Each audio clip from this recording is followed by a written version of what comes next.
Monster City Madhouse, a year-round online store full of Halloween and classic horror shirts, with an emphasis on the vintage look. Use code SAVE10 for 10% off your order. MonsterCityMadhouse.com. Free shipping and financing's available.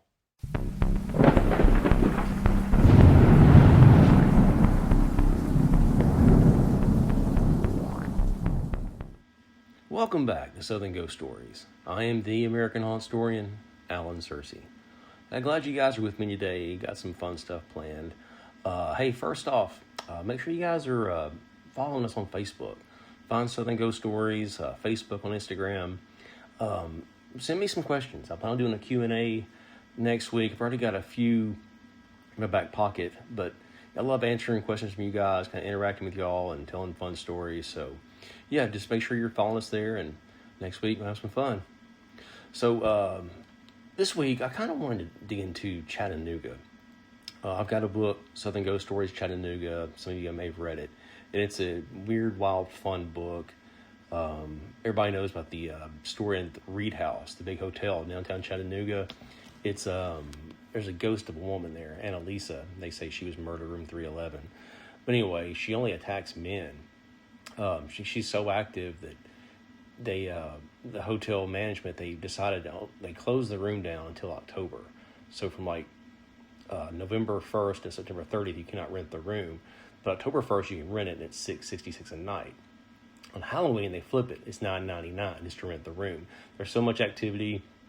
Talk to doormen, people who work there. Everybody has stories.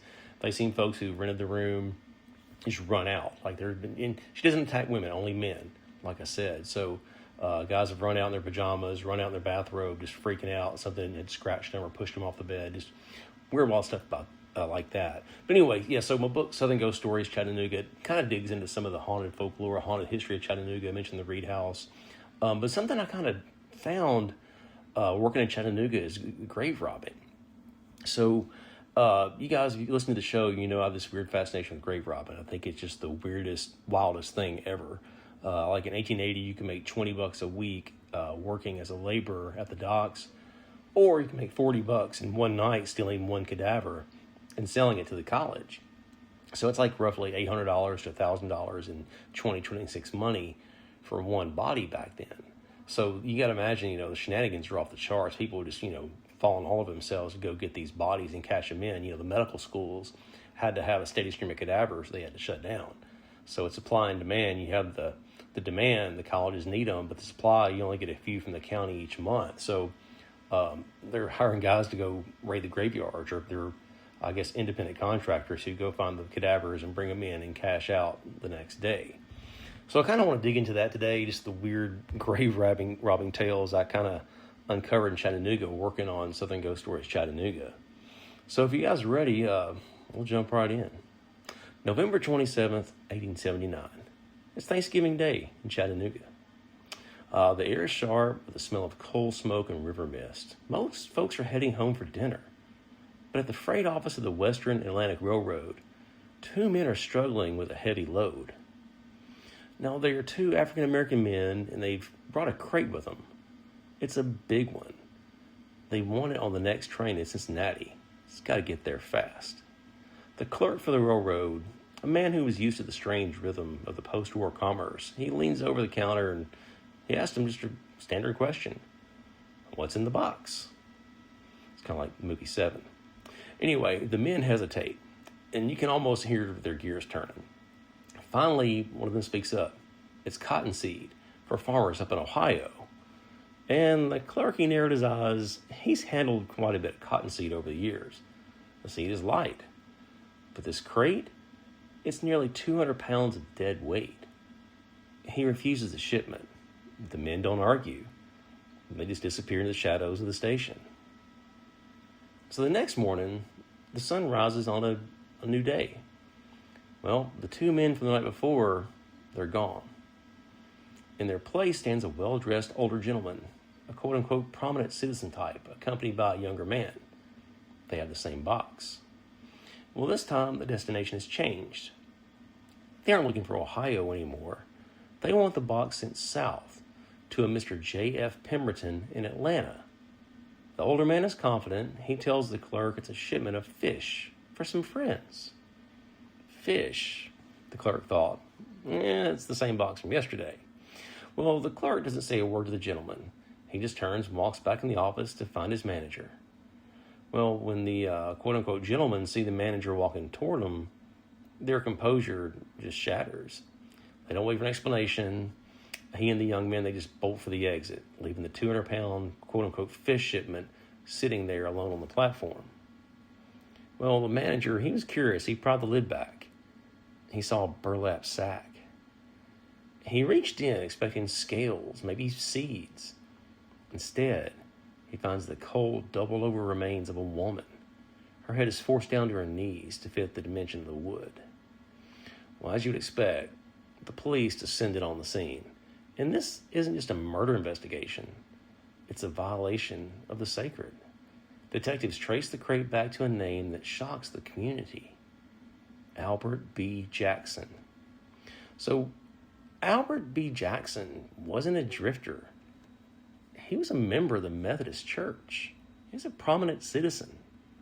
But as the police peel back the layers of his life, a macabre picture emerges. Jackson had a hobby. He was a regular at funerals in the Fifth Ward, but only for people he didn't know. He wasn't there to mourn. He wasn't there to scout. He wanted to see how the graves were dug, how the coffins were lowered, and who was watching. Well, Albert, he was a very busy businessman. The freight office records, the record showed that he was shipping cargo in and out constantly. Every box weighed between 180 and 215 pounds, the exact weight of an adult human body packed in sawdust. And in return, he was receiving envelopes stuffed with cash. When they caught him, Jackson didn't hold out long. He broke, spilled his guts. He admitted the body in the station was a man named Tennessee Keith, who had died just a day earlier at the hospital. But the receipts in Jackson's pockets told a larger story. He was a resurrection man, a professional body snatcher. And news spread like wildfire. Panic hit Chattanooga. People didn't just worry, they grabbed shovels. Families flocked to the cemeteries to dig up their own loved ones, desperate to see if the coffins were still full. Well, for two local families, the nightmare was real. Sally Christian, only 17 years old, she died of fever on October 22nd. 2 days later, Jackson shipped a large box to Atlanta. Her grave was empty. Anna King, another one, she died of consumption November 21st. 3 days later, another box, another empty grave. So, yeah, as you expect, the trial was short. No lawyer in town would touch this case. No one would bail them out. Albert and his son Bill stood before a jury that represented a terrifying, angry city. I left that out. The young man was Alfred's son, Bill. So on the books, the fine for unlawful taking a body was only $25. But the jury wasn't interested in the letter of the law. They wanted to send a message. They fined Albert $312. You know, that's a pretty significant sum, 1879. And his son got $200. You know, that's equates to several $1,000s in today's money. After the fines were paid, the Jacksons didn't stick around. They didn't commit more crimes. They simply just faded away. They vanished into the oblivion of history, leaving behind a city that, for a long time afterward, looked at every heavy shipping crate with deep, chilling suspicion. So, how about some more grave robbing? Would you steal a giant's body? Let's find out. In 1879, the town of Bridgeport, Alabama, was a place assigned by its river and the rails. It was a bustling junction, a place where people were always moving through, heading somewhere more important. But one morning, the train brought something the townspeople had never seen before. Not just a stranger, but a spectacle. A man who seemed to have stepped out of a tall tale and into the dusty streets of the South. He stepped off the car at the depot, and the chatter of the platform went silent. He stood 7 feet 6 inches tall. He wore a crisp brown suit a black hat that seemed to scrape the sky, and patent leather shoes that caught the Alabama sun. His name, according to the papers later, was George W. Steele. But George wasn't standing tall. He was swaying. And before the sun could set on the first day in Bridgeport, the town would witness a series of events so bizarre and tragic, they would wonder if the man was even human at all. As George Steele navigated the Bridgeport Depot, it became painfully clear he was severely intoxicated. He didn't just stumble, he careened. In his drunken fog, he wandered away from the platform and directly into the path of a moving train. Witnesses held their breath. At 7'6", there was no missing him. The iron behemoth struck the giant. In any other story, this is where it ends. But George W. Steele simply got up. He brushed off his brown suit, ignored the scrapes in the onlookers' horrified faces, and he just walked into town. But Bridgeport wasn't done with him yet. Later that same day, George found himself inside a warehouse. Maybe he was looking for a place to sleep it off. Maybe he was lost. He stepped into the darkness and plummeted 20 feet down an open elevator shaft, hitting the concrete floor with a bone-shattering force. Again, the locals rushed to help. Again, George W. Steele got up. He walked away from a second near-fatal accident with nothing more than a few bruises. He seemed invincible, a giant of iron and leather. So that night, George retreated to a hotel room. We can only imagine the pain he was actually in, the adrenaline of the train striking him and the 25-foot fall wearing off. To numb the agony, he turned back to the bottle, and perhaps something even a little bit stronger. The next morning, a bellboy arrived to check on the giant. He found George lying on the floor, his breathing shallow, his massive frame suddenly looking fragile in the morning light. A physician was called, racing to the hotel, but the unbreakable man had finally reached his limit. As George Steele's life slipped away, the doctor began to search his pockets for a name, a home, a reason for being in Alabama. Well, he found bottles, medicine bottles from Detroit, and papers suggesting he'd come across the river from Windsor, Canada, a long way to come just to die in a warehouse town. No one in Bridgeport knew him. He had no money, no family, and no one to claim the 7'6" enigma. So what do you do with a giant that nobody knows? Well, in 1897, the answer was as macabre as death itself. The local undertaker put George Steele on display. For days, his body sat in the shop window. The undertaker hoped someone passing through might recognize him. Instead, George became a morbid tourist attraction. Hundreds peered through the glass at the Canadian giant in the patent leather shoes. But the silence from his relatives was absolute. Eventually, the town gave up. They hauled the massive casket to the outskirts of Bridgeport to the Potter's Field, the final resting place for the poor, the unknown, and forgotten. They lowered him into the red Alabama clay, and you would think the story of George Steele was over. But you'd be wrong. Shortly after the burial, the town awoke to a fresh terror. George's grave had been disturbed. The earth was turned, the casket pried open. The giant was gone. In the late 19th century, a body like George's was worth more than gold to certain people. To the medical schools, a 7'6" specimen was a once-in-a-lifetime opportunity for study, or for maybe a museum display. Rumors began to swirl through the saloons and the taverns of Bridgeport.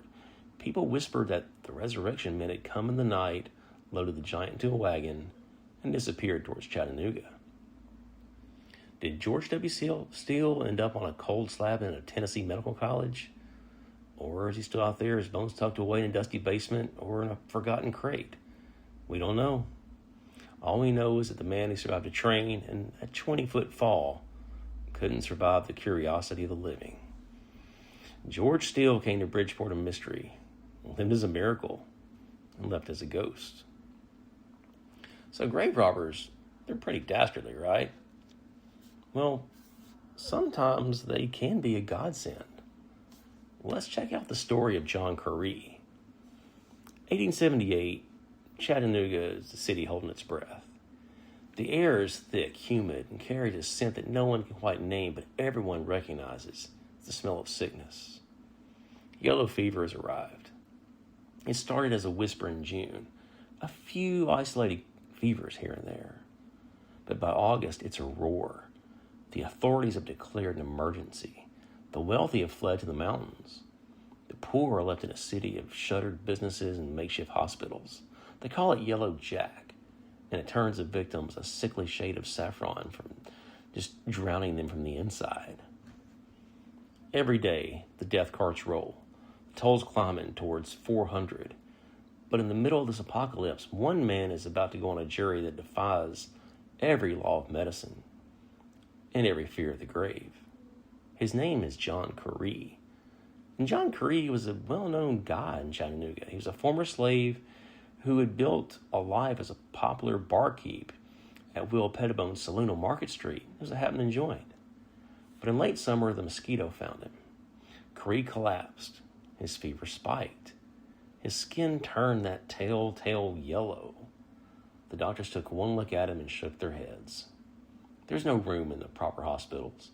So they sent him to the pest house, which is a grim, isolated ward for the city that had already given up on him.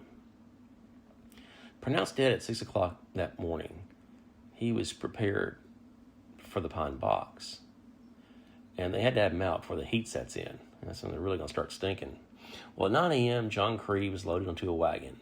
There was no time for a funeral, no time for a wake. He was taken to Citizen Cemetery and lowered into the red dirt alongside dozens of other victims. By noon, John Curry was a memory. Well, night falls over the cemetery.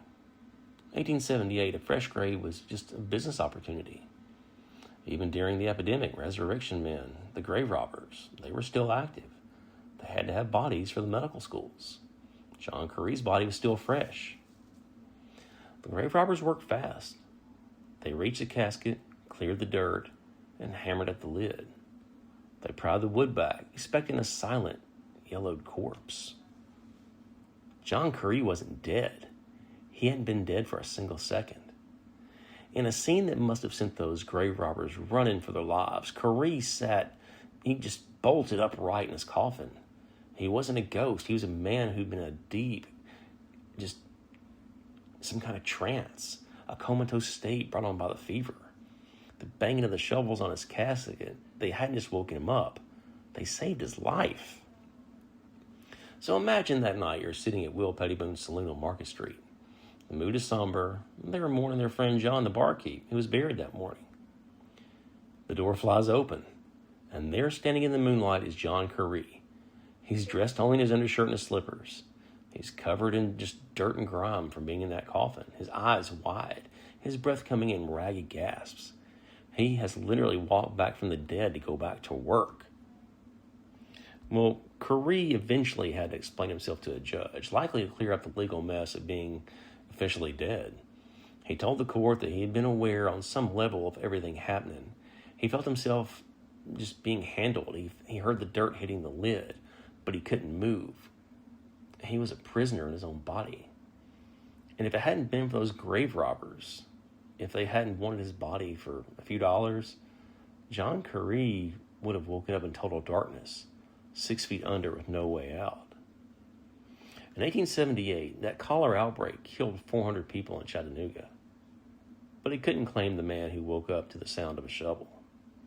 John Curry returned to his life, a living reminder that in the middle of the plague, sometimes the terrifying things are the ones that save us. So if you enjoyed that, you want to hear some more wild Chattanooga stories, check out Southern Ghost Stories Chattanooga.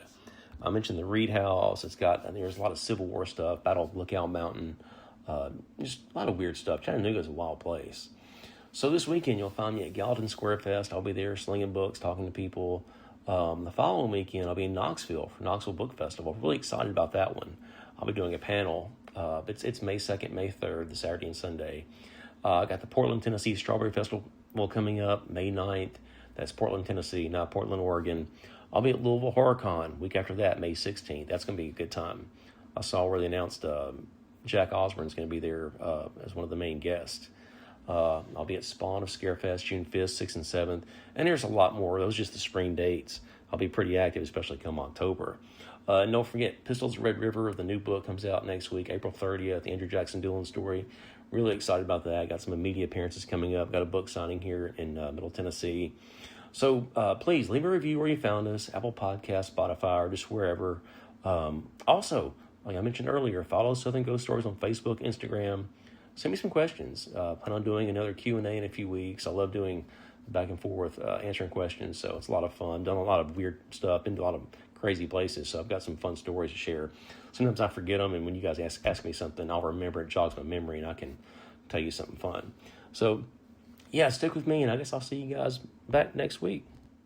Check out the exclusive shirts from Monster City Madhouse, Gravestone, Rocktober, and Val Halloween. All that and much more at MonsterCityMadhouse.com.